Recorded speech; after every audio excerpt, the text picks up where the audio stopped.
Hello, everybody. Welcome back to another episode of Goonies World. I am Johnny Farrow, also known as Sean. And with me tonight, as always, is Meanie, also known as Ryan. Oh, the pleasure is all yours, I'm sure. It is all mine. And, of course, we also have the eponymous Goonie, also known as Colin. Bonjour, or bonsoir. And, of course, we have Lunicorn, also known as Lynn. Hello, hello. And tonight's our second installment of Sky Whalers of Jupiter. It's a game from Cosmic Orrery Games in which our heroes are seeking the mysterious Lodestone ship, a legendary vessel full of treasure that floats somewhere out in the multicolored clouds of mighty Jove. They were hired to seek it out by their patron, Lord Dol Divinus, who warned them that the nefarious Captain Michel may also be seeking the Lodestone ship. And indeed, our heroes already had a skirmish with a hit squad of cat-eyed, shiny-skinned Saturnians. He dispatched handily. Well, maybe not handily. One of you got hurt pretty bad. But perhaps those Saturnians were, in fact, hired by Captain Michel. You remember they did say that they were waiting for you and you were going to be late for an appointment. So, however you weren't. But leaving the magnificent floating city of Port Hallwark, you guys took your aerial bark, which I believe you called the Jover, ended up being a riff from Rover. HMS Rover. HMS, so let's not forget, that was part of the whole stipulation. You took the HMS Jover out to the cumulus shoals of the Great Western Spiral. It's a region of deep, swirling clouds where the Lodestone ship was last sighted. And you found something out there, but not the Lodestone ship. You found Blubberalla, the queen of the clouds, majestic sky whale known all over Jupiter as a great prize, whose buoyancy sacks and precious ambergris. And by the way, according to Webster's, you can say ambergris, or you can say ambergris, or you can say ambergris. I had never said it anyway. Yeah, but in the last episode, I said ambergris. I'll leave the S off and be fancy. That's what I did last episode. So, anyway, her precious ambergris will fetch a rich price in any of the markets of the solar system. And I believe that Philbert actually hit Blubberalla with a harpoon gun and wounded her. But she snapped the rope that it was attached to and went down into the seething murk of the deep atmosphere. And so, you guys lowered Xavier, how are you saying your name again? Xavier was lowered, all sealed up in his deep atmosphere suit on a stretchy cable down into the deep, swirling clouds to, I guess, kill the already wounded Blubberalla, and he had just disappeared, below you when we stopped. But before we jump into the action, let's just get used to our voices again and just briefly, tell us your name and role in the party, anything special you want us to know. As always, I always start with Ryan. So, Ryan, let's hear about Philbert Glass, shall we? Well, I don't know that there's much to say, really. He's quite posh, and he's got of these very fancy clothes, because, of course he does, because he was an explorer previously, and came to Jove to explore further and to, capture or kill and these whales and harvest the ambergris, because he pronounces the S. Yes, but not much to say about him, really, besides his fancy compass, which is quite his most treasured possession, really. That's right, it's a masterwork compass. It's one of the reasons Lord Doldivin has set you guys on. If any compass could find the Lodestone ship, it's you. Anyway, Goonie, tell us about Xavier again. Yes, Xavier Barbeau. I'm a deep atmosphere diver from France and elsewhere. And that's him. He's got a little mustache, and he's got a cigar hanging out of his mouth almost at all times. And he, like you said, he's got this stretchy cable and a reinforced atmosphere suit. Yeah. And a All right. barometer. Yep. Yeah, everybody's got to, don't forget your barometer. Your atmosphere. It's how you know that things are getting bad, when your barometer tells you so. But, Lynette, tell us again about Dr. Ambercrom. Yes, I am playing Anias Ambercrom, and that's Dr. Anias Ambercrom. I am a bit out of place as a zoologist. Generally, I am not for the killing of animals, but the chance to study something so exotic and majestic and different than the animals I've studied my whole life on Earth, traveling far and wide. I just could not resist the chance to see something new, so... All right. Well, I have this feeling you're going to get to see a lot of animals very soon. But, so you guys are manning the ship's winch, and you're lowering him down as you crank it. He's down in what I like to think of as the deep purple. And visibility is very poor down here, by the way, Xavier. Xavier? I'm going to call you the Xavier. But you could just make out the huge shadowed form of Blubberalla flying in circles in the darkness below you. Voila. And she's trailing blood from where she was wounded by Philbert's harpoon gun. A few dozen more feet, and you'll be right on top of her. But before you do anything, meanwhile, back up top where you guys are standing by the winch, Philbert and Dr. Ambercrom, you see two large kite-shaped creatures swoop down from above. And you may recall that the last time we played, you had seen in the distance some creatures called kites that are indeed like they've that diamond-like shape like a kid's kite, but they're sort of like a manta ray type creature, like a sky shark almost. And they stay eternally aloft by feeding on the buoyancy sacs of sky whales. Not something that would normally attack you, but they probably smell that blood of the sky whale now. They're coming in, and they're swooping the deck, and they're going to attack you. They're going to come swoop in and either knock you off or bite you. Luckily, as they're coming in, I know you both have ranged weapons. You can certainly take a shot at them as they swoop down from above. Meanwhile, you also notice a third one spiral down into the darkness below. So, you want to try out that scattergun you yanked out of that Saturnian's hand? You want to try out that Saturnian scattergun? Oh, rather. Give that a nice shot and roll to 5. All right. Boom! There's a great shriek as that one comes in, and his flappy sides of his body pulled up a little bit, and his momentum carries him forward, but you're not sure if he's still going to come in and attack you. You feel like it was an excellent shot. There's a spray of purplish blood, and his body's kind of thin anyway. Maybe there's even a tiny little hole in it you can see through. Who knows? But it's a pretty successful hit. And meanwhile, how about Dr. Ambercrom? Do you shoot the beautiful, majestic animal? I actually do not have a ranged weapon. What I do have is a net on a pole. Okay. So I will try to net Okay. the other one. All right. Now, this has never stopped you before, but this thing is much, much bigger than what will fit in your net. But I certainly wish you luck as it comes swooping in.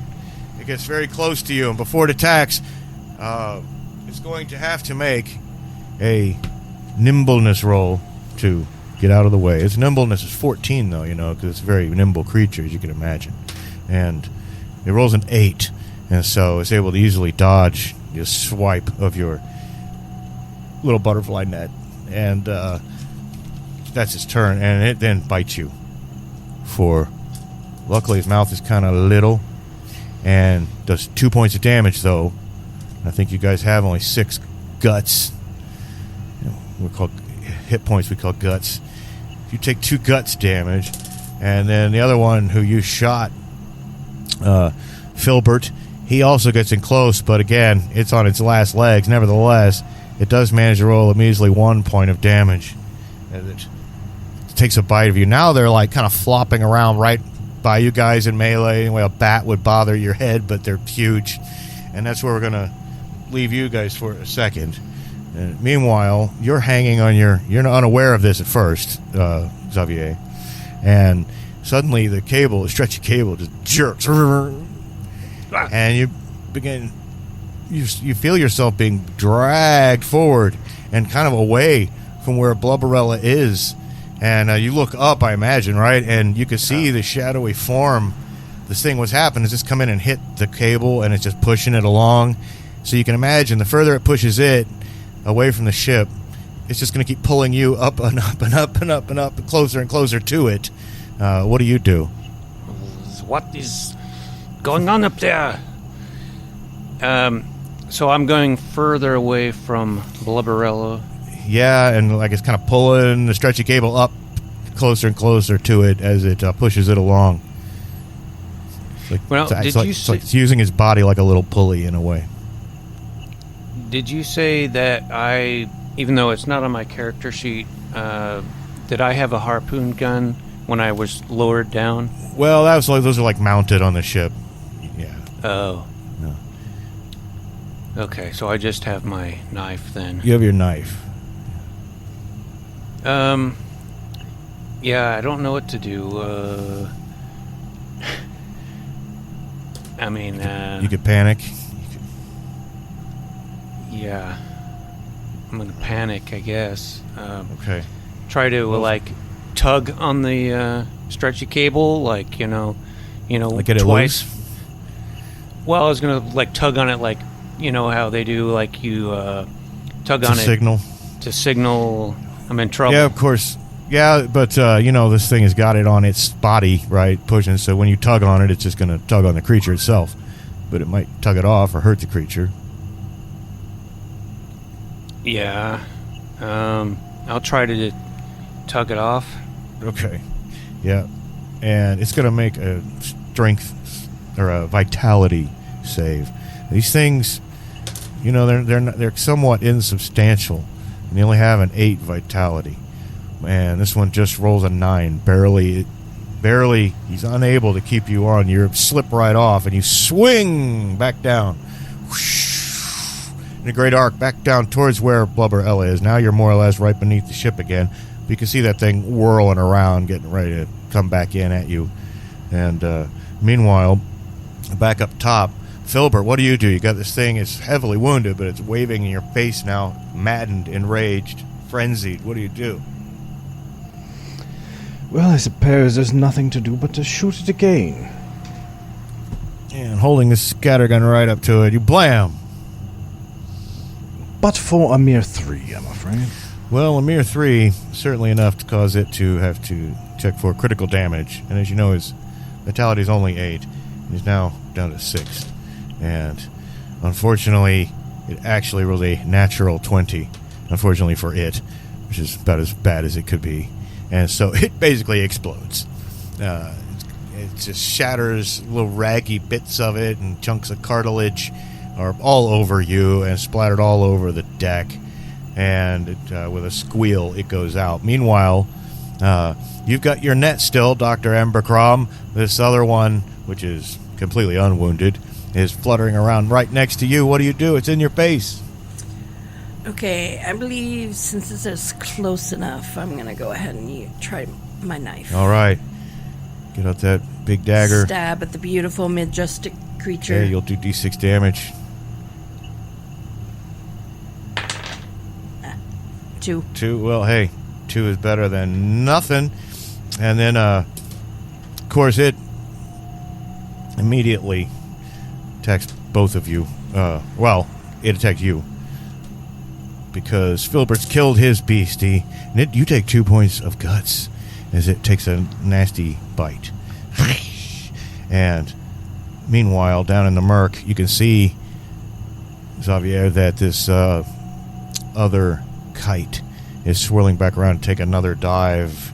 I don't know if there's, I know you don't have a ranged weapon, and I don't have a right answer for anything you might be able to do, but what do? You can do something before it does. You could ready yourself to kind of interrupt it when it gets here. You have a lot of options. Well, since I was swinging, I'm going to try to... Yeah. Swing right into it with my dagger. Okay, that's an awesome idea. Yeah, you swung one way, but then the pendulum's going to carry you right back forward, and you can swing with your legs like you propel a swing set with your dagger held out in front of you. And I'm going to rule, in fact, that does enhanced damage. This is a situation where I think it would be enhanced damage because of all the momentum of the swing and whatnot. So that'd be D12 instead of your normal damage for your dagger. All right.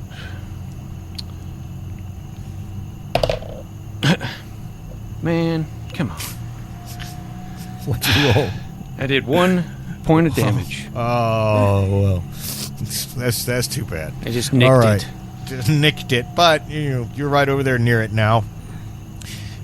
Just close enough for it to take a nice big bite out of you for 2 points of damage.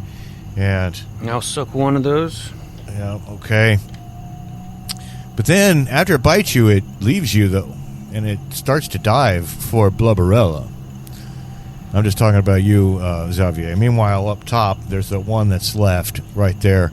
Do you want to shoot that one out in front of your friend's face, Philbert? Take a step and fire, or you have some other idea? Well, I've got all this detritus upon me now. I'm afraid I must take the time to clean all this off of my expensive clothing. I can't possibly have all of this mess about on me. I'm far too posh for that. Well, you got to stick to the posh. If you're going to be posh, you got to go all the way. So, being a little bit too posh right now to step in and do anything about the one right in front of you, Dr. Ambercrom, it is up to you. What do you do? All right, I'm going to try with my knife again. Okay. Try to roll a little higher this time. Yeah, I hope you can. You could do up to 6 if you're lucky. I'll roll another 2. Okay. But you can tell you're making headway, but again, you got to be careful. It takes another, you're lucky. It takes 1 gut bite out of you. Keep in mind also, guts really are not actual wounds, it's sort of a buffer zone. But anyway, so let's see. That would be its turn, and so we're back down below into the murk. Now, you've seen this thing. It's diving for Blubberalla. What do you do? Get your... I will not allow you to hurt that beautiful creature. Only I can. All right. I'll try to... it's kind of below me. I can't really lower myself. No, but if you were to jerk really hard, you might be able to... It is stretchy, so I can go down a little if I get it, bouncing. Yeah.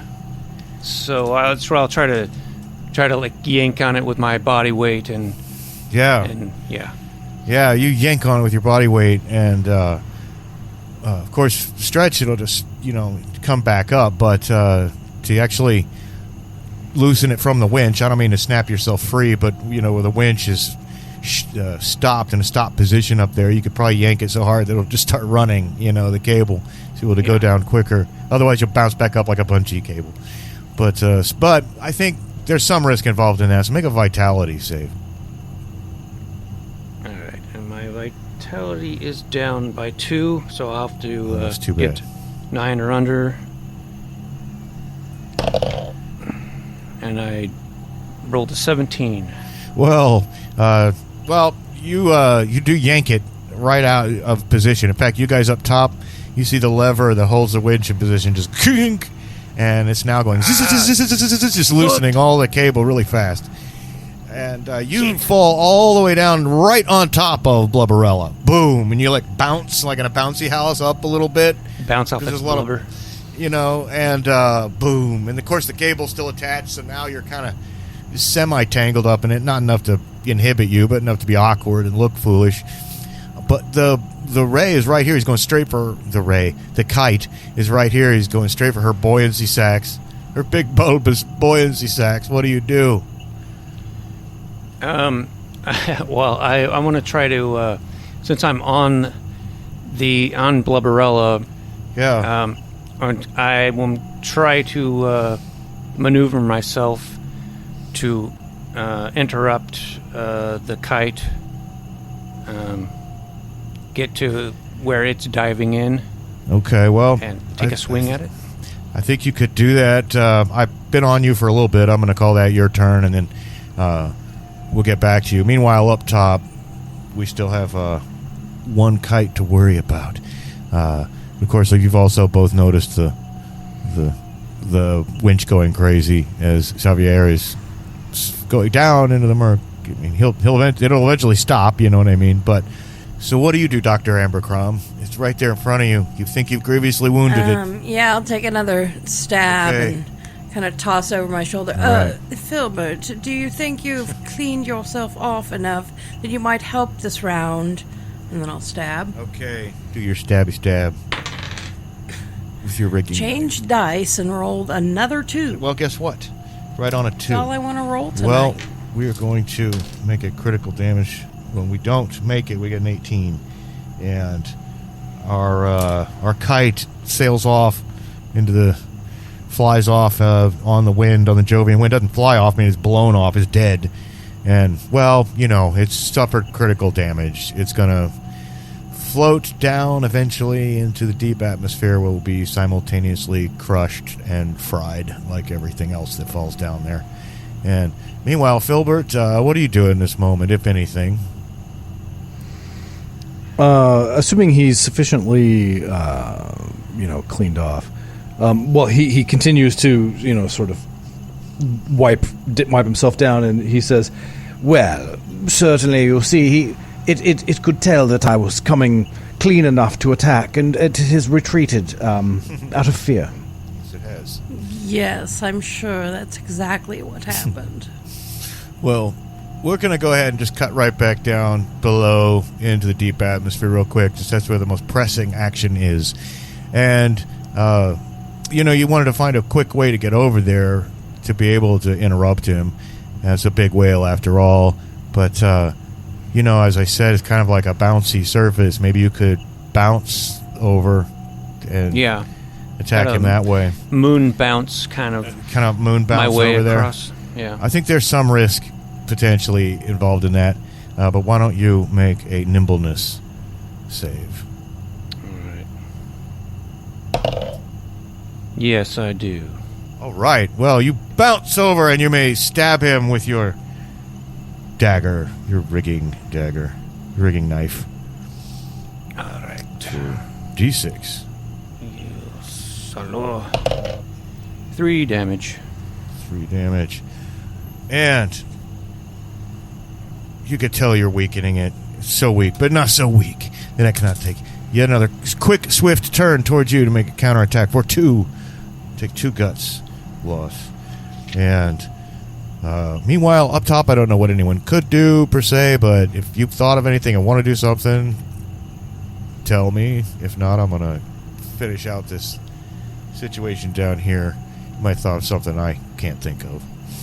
But anyway, you're right there with it. You're going to tag it back. Xavier. 1 more damage. Well, guess what? That gets us at least down. You can tell these things can't take a ton of damage. And that gets us down to where we're making our critical. And I rolled an 18 again. Did I roll an 18 for the last guy who did that? And it again takes critical damage. It flops off the side of Blubberalla. And as you watch it fall, you get a look right in Blubberalla's eye. It's so beautiful. It's a big, beautiful, intelligent, sensitive, possibly sentient eye of Blubberalla. And then her body begins to undulate, and you can tell she's getting ready to heave off out of here real fast and leave you swinging. If you want to hurt her again, this is your last chance. Otherwise, do you let this beautiful creature go for now? Only you will ever know. I'm going to stab it. I'm going to stare into its big eye and then stab it. Okay. Stab the eye. That's what I figured. Go ahead and roll your damage. D6. I just wanted to take a minute to appreciate the beauty, but he's got a job to do. Again, and Blubberara's already taken 4 guts damage from the... I'll take 3 more. 3 more, 7, okay. I'm sure that's not enough. Well, now immediately make a nimbleness roll as she scooches out from under you in a hurry, trailing blood. Well, a 1. That's good. Oh, you're like surfing on her. That's a critical success. Yeah. I mean, you're standing there, but she's starting to move at a really high rate of speed, right? And eventually you're standing on her and everything's cool. You almost feel pretty heroic for a second, and then all of a sudden, the cable just yanks, you know. And luckily it's not a hard yank, right, because it's kind of a stretchy cable. But you see her great tail rises up, not to smack you, but out of fear, drops a load of whale dung, and in it you can see starting to fall a beautiful, beautiful, beautiful prize chunk of ambergris starting to fall, because you know that's how they pass it. They make it in their digestive tracts, but it's like this hard, chunky substance. You can use it to make perfume, or even to fuel. It could be a fuel of type. Anyway, it's precious commodity. Ambergris is actually poop. Yeah, it's like, well, sort of. It's like Kind of. and it's and it has poop byproduct. I've done byproduct of poop. I've done more, and yet we use it as musk, as the basis of musk in our colognes. Whale poop, isn't that lovely? But there's about 1,000 pounds sterling of ambergris about to fall into. You're gonna have to swing down and get it. You know, you're gonna have to do another lunge on the stretchy cable if you don't want that. Blubberalla may get away today. Yeah. But that ambergris, you might want to make a grab for it. Au revoir, Blubberalla. And I will try to grab the... What is it called? Well, I'm, ambergris. Ambergris, or ambergris. Or ambergris. And let's have a nimbleness save for that, because there is a risk that you could not grab it. And I hope you get it. I really want you to. It's too bad there's not advantage. Not specifically. Yeah, I got anyway. Yay! You grab it. And meanwhile, you guys can see that he's giving the old 2-pull yank on the winch, and I assume you guys can winch him back up. And he obviously hasn't killed Blubberalla, but he's got a... Yeah, that piece is nice. It's an easy 1,000 pounds sterling. Won't get you completely out of debt, but every little bit helps. And you've survived, and you've seen some of the nature of Jupiter close up, Dr. Ambercrom. Closer than you perhaps wanted to. Now, while Philbert looks very clean and very posh, having preened like a cat, the deck, of course, is still covered in the gore of the kites, which I imagine you'll want to swab up. Surely you have a bucket and a mop. You know, you can't have a deck without something to swab it with, right? So, congratulations. This seems like a job for Mr. Posh, since he likes things so posh. Oh, surely you jest. Haven't we a servant that can swab this deck? The cabin boy. Well, unfortunately, we don't. Too bad. We don't have a cabin boy. So, between the three of you, you'll have to figure that out at some point as you continue on your travels into the Jovian twilight, looking for the Lodestone ship. And so, yeah, you're traveling on. It never gets completely and totally dark here because of some electromagnetism in the clouds and yada, yada, yada. But nevertheless, it's gloomy and murky. And so you're sailing through these maroon, dark orange, and bruised purple lava lamp-like clouds, searching those cumulus shoals for signs of the Lodestone ship. But after a few hours, Philbert, your fine masterwork compass begins spinning madly. Spinning around, you can feel it vibrating in your hands in confusion. This is exactly, of course, is the supposed effect that the Lodestone ship has on compasses. You know you must be close, but where? Well, surely this must be some sort of peculiar Jovian magnetic field. Certainly there can't be the Lodestone ship. No such thing could happen to my compass simply from a ship like that. I will tap it several times quite hard. And tap your masterwork compass quite hard. And really, it would take a very skilled airway pathfinder to coax any information at all out of this wildly spinning thing. But it's possible, in tapping it and looking at it, it's that Fonzie way of fixing something. It's really more intuitive, don't you think? You're kind of one with your compass. Why don't you make a dramatics roll to see if you can possibly either fix this or find what direction the source of the disturbance might be. I don't know if your dramatic score is very good or not. Well, it's not terrible. It's 12. Oh, I'd love you to make it. 12 or less on ye olde D20. Oh, but a 14, sadly. Well, you tap it and tap it and tap it, and after, and you guys fly around in circles for a while, and it's hours before you can figure anything out. And you never quite do, but what does happen is just by chance from flying around that general vicinity for that long, you do see this huge shadow coming out of a cloud, or just behind like a bank of like magenta fog. There's this great black Zeppelin-esque silhouette that just looms out. It's half hidden now in that bank of fog. And even though it's kind of shaped like a Zeppelin or like a bullet, there's not a deck hanging below it. The deck's like on top of it. It's not a bag either. The whole thing looks like it's made of metal. And it's just floating there. And you see what's that? I would like to narrate while we were flying around. Yeah. Short rest. Oh, yeah, definitely. I was going to say something about that, too, so it's good that you reminded us.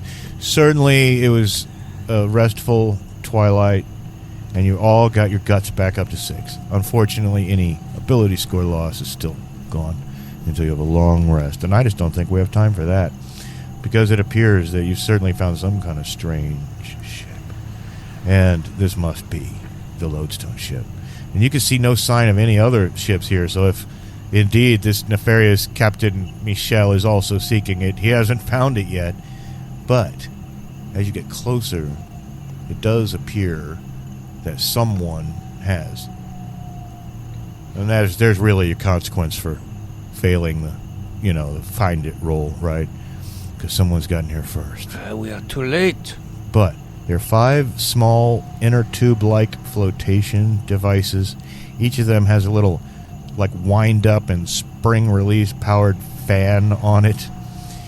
Those are on the main deck of the Lodestone ship. There are 5 of them. Now, experienced sky whalers like you know that these are called aerial scooters.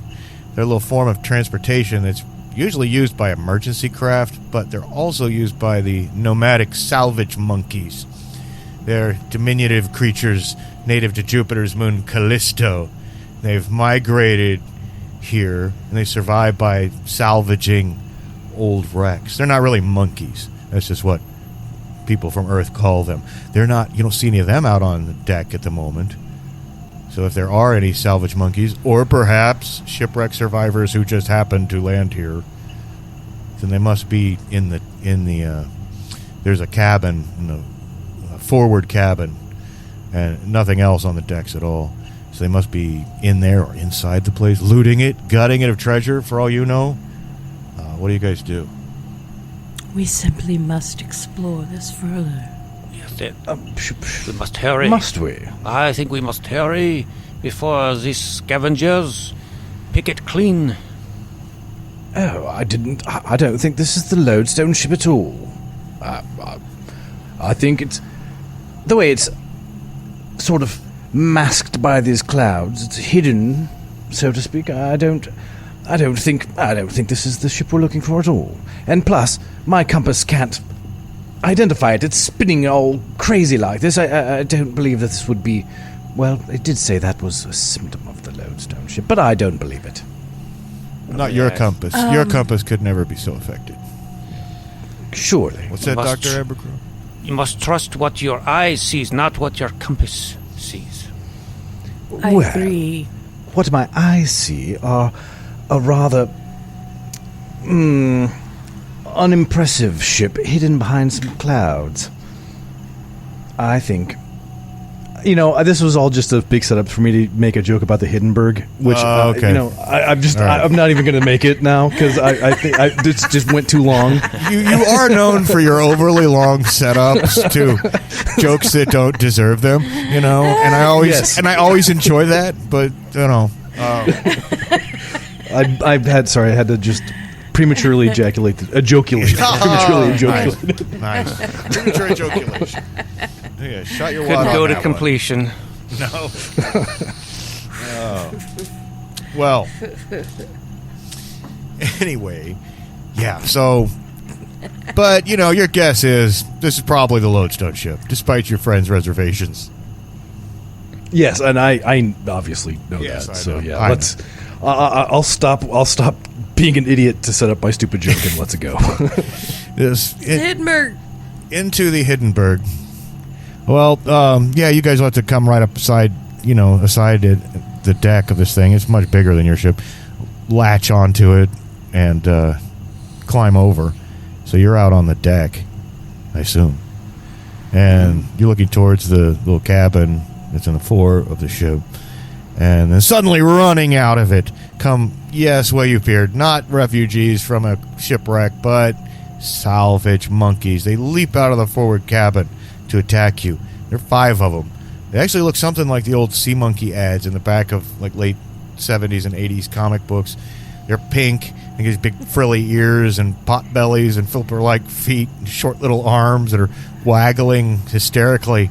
But they have these little nasty slingshots, and some of them are carrying some big serrated daggers made of the moon coral of Callisto. And generally, however, players will go first. So let's just start with Xavier this time. What do you do?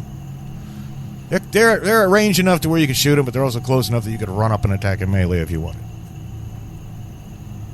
Whatever else you could think of to do, it's, as you recall, could sometimes be beneficial. Yeah. I think he would just run in and try to. Well, we'll say he's going to try to. Not try. He's going to disarm. Yeah, there you go. One of these coral wielding monkeys. Moon coral dagger wielders. You rush in and try to yank that right out of his hand or knock it out of his hands. And, of course, it must make a nimbleness test. Now, his wee little nimbleness is only an 11. And he gets a 13. And so, I guess I should have specified before, but do you yank it away from him or do you, knock it on the ground or on the deck? I was just trying to knock it out of his hands. All right. It skitters across the deck and well, it doesn't slide away. Why make it slide away? It lands nearby on the deck. And, Philbert, what do you do? Well, these things, these rather fruity-looking fellows, I suppose I should, shoot at them, since I have the most potential outgoing damage with this scatter gun. You do. Ooh, you do. I rolled a 7. Oh, my goodness. You just... Well, let's check for... Yeah. You just blast one right to hell. It slides back and crunches back into the foredeck that it just came from. And, yeah, that one will be dead unless somebody gets to him within the next hour to help him. In one fell swoop. Meanwhile, Dr. Ambercrom, what do you do? Dr. Ambercrom is going to use her ancient martial art that is not kickboxing. It's not kickboxing. Something much older. It's right. Something much older. It's fine. You're right. Kickboxing can exist in this universe if sky whales, and interstellar travel well, I guess it's not interstellar, but never mind. So yes, you could, with your elite secret kickboxing that you picked up in parts unknown, you do what? I'm gonna flip over there all fancy. Okay. And I am going to... I'm trying to decide if I want to kick him. My ultimate goal is to actually disarm him. Okay. So I guess I will. I will just simply... I'll do that with a kick. All right. Flip and a kick. Flip and a kick to disarm. And, the pathetic little salvage monkey rolls a 19. and you kicked his moon coral out of his hands. Now, the other two are not... Well, there's one other one, but he has no knife. The other two, who were behind the original three that ran out, they are the ones who had the little slingshots, right? And they sling at... Well, why am I rolling to hit once again? They sling at you with their little slingshot, Dr. Ambercrom, and take one gut, and then they also sling at you, the other guy who's right up close, Xavier, for you lose 2 guts. But you get the sense these guys are not the toughest little creatures in the world. You just see one of them completely blown away with 7 points of damage. So, what do you do, Xavier? I'm never going to say that right. Xavier? Yeah, well, the doctor is not the only one that knows ancient martial art. I will kick it like a frog. Kick him like a frog. And, School of the Frog. Yes. Yeah. Okay, so, yeah, you loop up, and what are you trying to do? Just, like, kick him to hurt him, or you want some other effect? Yeah. Okay, roll D4 damage for your unarmed attack. 4. Hey. Well, he has to... No, he rolls a 17. He did not save critical damage. He slumps to the deck. There's only 2 left, and they both run. They try to run for their little aerial scooters. Do you guys let them go? Or do you want to stop them? They're screaming in these high-pitched little chittering Jawa voices as they run away. I'm not... Well, certainly I won't... Go ahead. I'm not going to bother with... personally, I'm not going to do anything. Well, I'm not going to let them get away on their stupid little scooters. I'm going to shoot again. All right. If I may. All right. Oh, but a mere 2. A mere 2. Well, the one that had got his knife knocked out of his hand earlier, he stumbles a bit as they run for the scooter. He's got plenty of time to, like, shoot him again, though. They got to wind up the little, I think if we wanted to, it wouldn't be hard to just narrate that you could just blam, walk up toward. Not gonna make you roll. That seems a foregone conclusion. If you want to do that, like stalk, bam, bam, bam, as you get closer, I think I will take that as read if that's what you'd like. Yeah, I think that's probably what he would do. Yeah, just to keep them from escaping, and also to potentially commandeer their air scooter thingies later. That's right. And that could, you never know. There are 5 of them here. 5 little aerial scooters. Take a while to wind up their little fan. But you could just drop them over the side and float right now. Fan's just for propulsion. Anyway, more blood on a deck.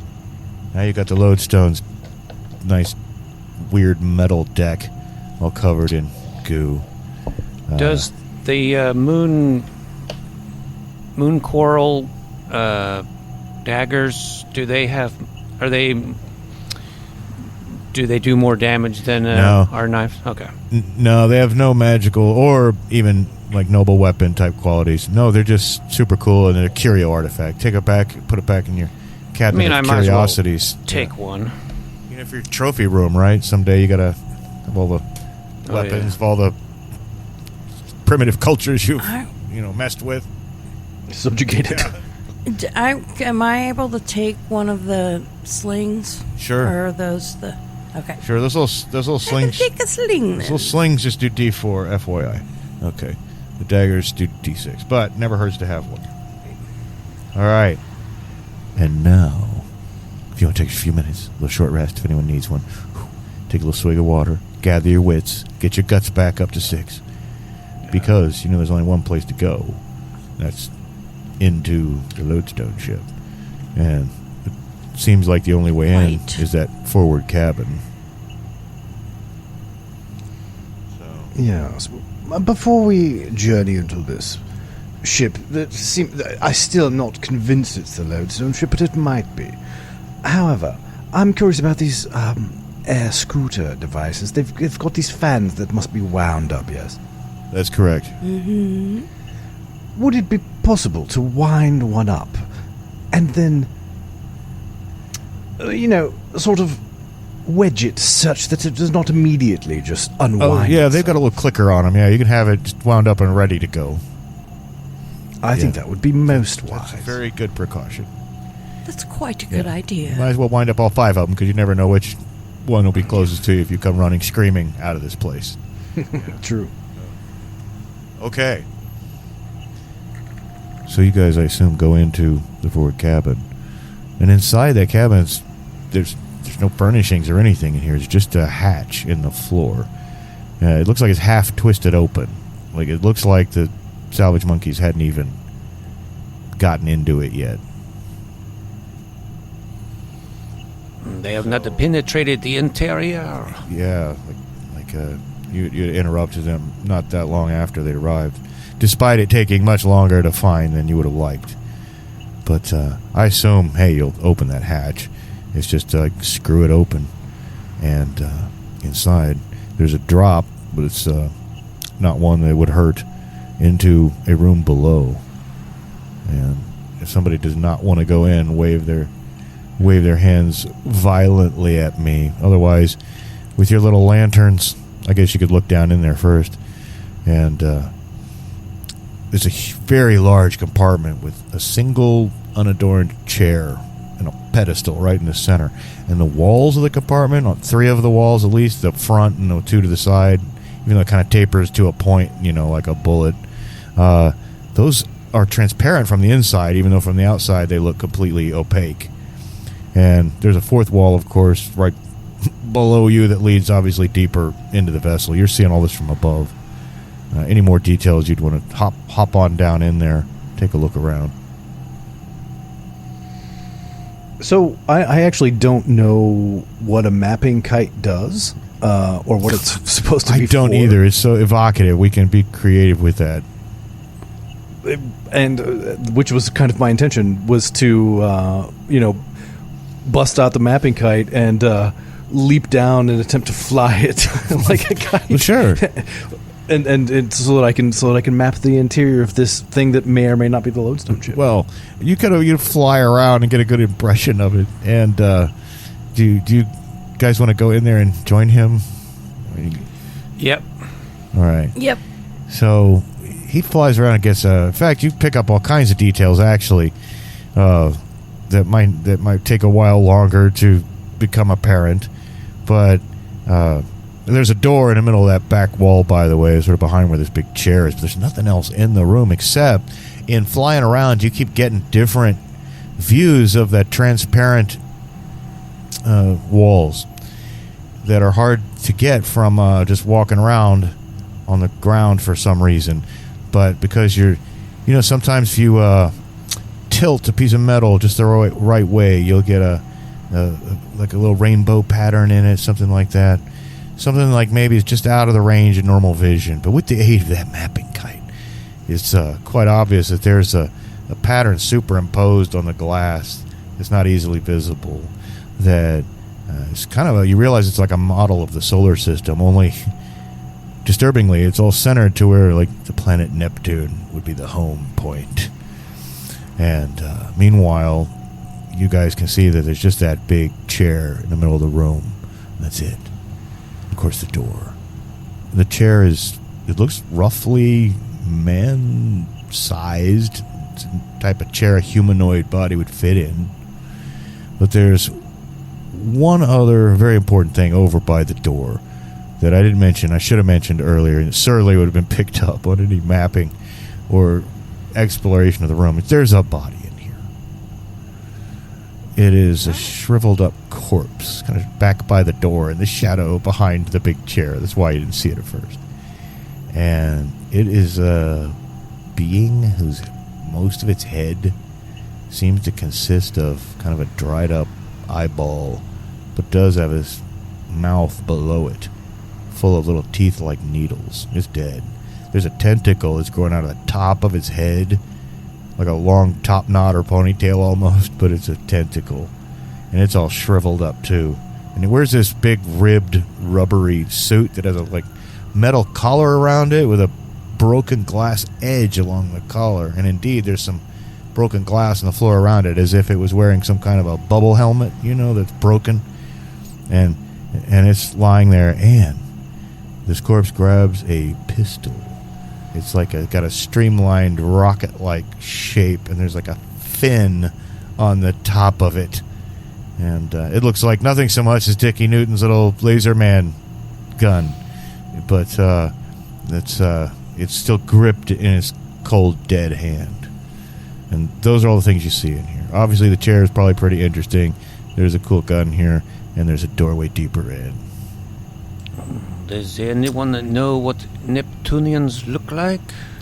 No, in fact, Neptune is far out beyond the reaches of the explored solar system thus far. I would like the gun. Anyone want Gun would be nice to have. Okay, well, if no one wants to stop you, you're now the proud owner. If you gotta, his fingers break off, you know what I mean? When you try to pry his little fingers off of it, you snap off. Let's sketch him first. Okay, you sketch him first. Sketch him before I... Yeah. Actually, I guess they'd probably be in the gloves of his big suit, actually. But you can hear him breaking off inside the suit. And anyway, you're the proud owner of a zap gun. Does D8 damage. Ooh, nice. Anyway. So, yeah. And then, of course, there's the enigmatic chair with no controls or anything, and the door into the deeper recesses of the Lodestone ship. And this sort of glass, sort of window sort of thing, you said it's sort of got a solar system in it, or superimposed upon it, or something. Yes. It was. It's hard to see unless you tilt your head just the right way. When you were flying around in circles with the kite, it made it a lot more obvious to you. You saw it from so many angles. You get the sense maybe a person there with their head tilted just right would get a good view of it. But yeah, it's like a diagram of the solar system, except seen as someone coming from out of it, on the edges of it, coming inward.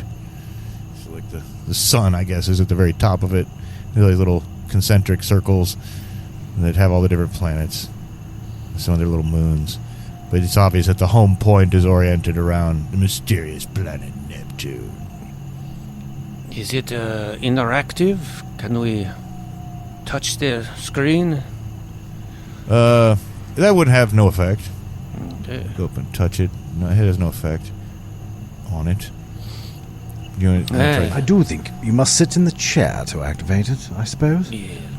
Why don't you have a seat? I was wanting to explore that chair. It's definitely the chair is so conspicuous, it seems it's almost monolithic in its importance in the room. Who wants to sit in the chair? I'll sit in the chair. Yes, let the good doctor sit in the chair. I'm sure that it's perfectly safe. I'm not afraid or anything. But I do think it could be a perfectly comfortable chair for a woman. Okay, well, you sit in the chair, and what does that even mean? I don't know. I'm not sure. But you sit in the chair. They are more delicate. They must have comfy chairs. That's right. Let the lady sit. Come on. Yeah. Obviously, in this time period, you can offer the lady the chair. But once you've been sitting in it for more than a few seconds, first of all, that pattern in the glass becomes a lot more evident from your viewpoint right here in the chair. But the whole ship makes this big creaking noise, like there's a deep, terrible groan, and it moves forward just for a second, but then it stops again with a lurch. So it seems like, you could be wrong, but your scientific opinion, so it seems like whoever sits in this chair could almost telepathically power this vessel in some way, but whatever engines move this ship aren't working at the moment. That's the feeling you get. Interesting. This is quite fascinating. Yes, and Philbert will begin taking notes on the fainting chair that is suitable for women overcome with the vapors. Yes, fainting chair. Well, do you want to go into the next compartment and see if there's more fainting chairs in there for people of delicate persuasions? I am curious about something since we are now, actually in the ship. How is Philbert's compass behaving?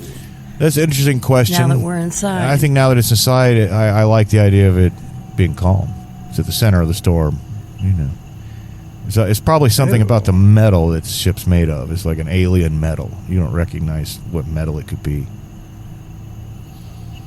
This is all so fascinating. It would be more fascinating if we found some loot of some kind, some riches. Knowledge is its own reward. Well, you will die poor with just knowledge. You must have some money or something. Well, money is nice as well.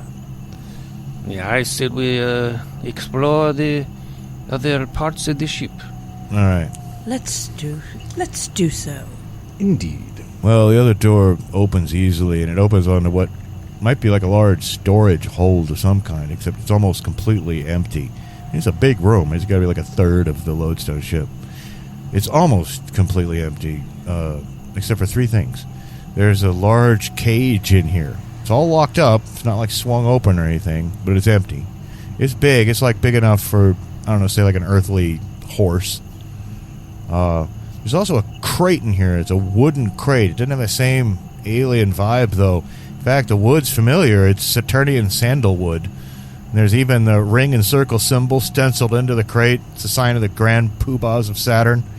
I don't know, perhaps the old crew of the ship might have plundered a Saturnian vessel at some point. They were passing inward.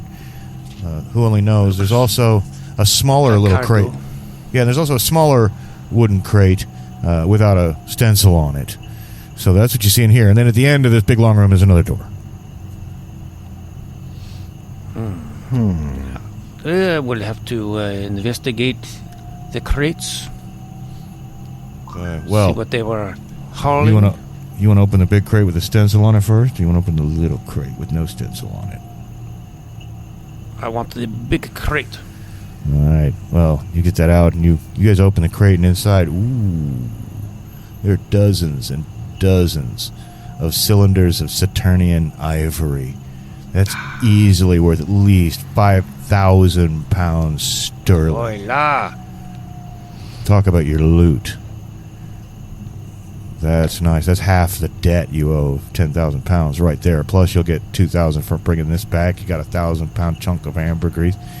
Maybe you can get out of debt on this trip. You guys. Excellent. I assume you probably want to look at the little crate too. I will excitedly scamper to the little crate and pry it open. Well, inside there, you guys are thrilled to find 6 bottles packed in straw of the invigorating elixir, the carbonated fountains of Enceladus. And if one were to drink these elixirs, you wouldn't have to even take a short rest. Right in the middle of the fight, they would reinvigorate you. And there's 6 of them. Isn't that handy? 2 each. That is handy. But other than the empty cage, there's nothing else interesting about this room. You poke and prod and search around. You reach your arms in the cage. There's no invisible creature in there. Just that other door at the end of the long storage hold. I'm wondering what was in that cage that might have. Well, I don't. Does it look like? It doesn't look like it's been like ripped open or anything. No, does it? No open door. Didn't look damaged. Well, we will have to explore the rest. Well, you guys approach that other door, and these rooms are so big, you get the sense there could be even only one more compartment in this thing, and the rooms are so big. But you push open that door, and it is a mechanical mess in this room. Your lantern light illuminates all the signs of this having been an engine room, but all the gears and axles and pumps and pistons, they've all been smashed and scattered all over the room, and there's a lot of frayed wires and random tubes and cables strewn all across the floor, and these 2 great big tanks that might be boilers or maybe fuel tanks of some kind. And there's a space behind them, and it's really dark. But then suddenly, from out of that dark, leaps a creature, and its head looks like a great big flower, but with a squid-like beak, and its body is like a wriggling, undulating serpent covered with wet feathers. But as it's leaping, it transforms into something vaguely resembling like a six-legged, scaly purple cow with a lion-like mane. But by the time it lands not that far from you, it's transformed again into something like a baby flesh pink hairless baboon with crab-like pincers at the end of its arms and a rhino horn jutting out of its forehead. Apparently, ivory was not the only thing this ship picked up on Saturn. For you know, this must be the fabled Saturnian shift beast. But we'll have to... Intriguing, and we'll have to be more intrigued next time on Sky Whalers of Jupiter. What was it called again? A Saturnian what? Shift beast. As if it could shift into many different... It's a shape-shifting beast. Well, it seemed very much to me as though somebody just pulled it out of their anus. Uranus. Well, I've ruined that joke, damn. And I'm surprised it's taken this long to make a Uranus joke. But, yeah. Well, we can... It's so close to Neptune. We can assume, we'll have to think about, assault on Uranus and, all the other puns we could make. But for now, I don't know why I should have made the ship from Uranus. But, anyway, yeah, the entire time I was thinking of jokes about the metal. The Neptunians must have harvested this metal from Uranus. Right. Well, I will say this: one of the fun things about this for me has been it's not like all this background stuff's given in some paragraphs or somewhere. I got to make most of that up. I'm just riffing off of stuff in the background table. They mentioned Saturnians and Martians, and so we assume they're out there. But it doesn't give anything about the, it's very broad brushstrokes, and I love making up all those little extras. And next time we'll probably wrap this thing up. We'll see if you can defeat this Saturnian shift beast, and then hopefully the nefarious Captain Michel does not show up to spoil your fun. But we'll see next time on Sky Whalers of Jupiter. He said it again. Hey everybody, if you like our podcast, don't forget to leave us a good rating and or review on Apple Podcasts, Podchaser, Spotify, or wherever you're able. Subscribe to us on YouTube, follow us on Twitter at Goonies_world, and check out our website at GooniesWorldPodcast.com. Email us at GooniesWorldPodcast@gmail.com. Thank you for listening.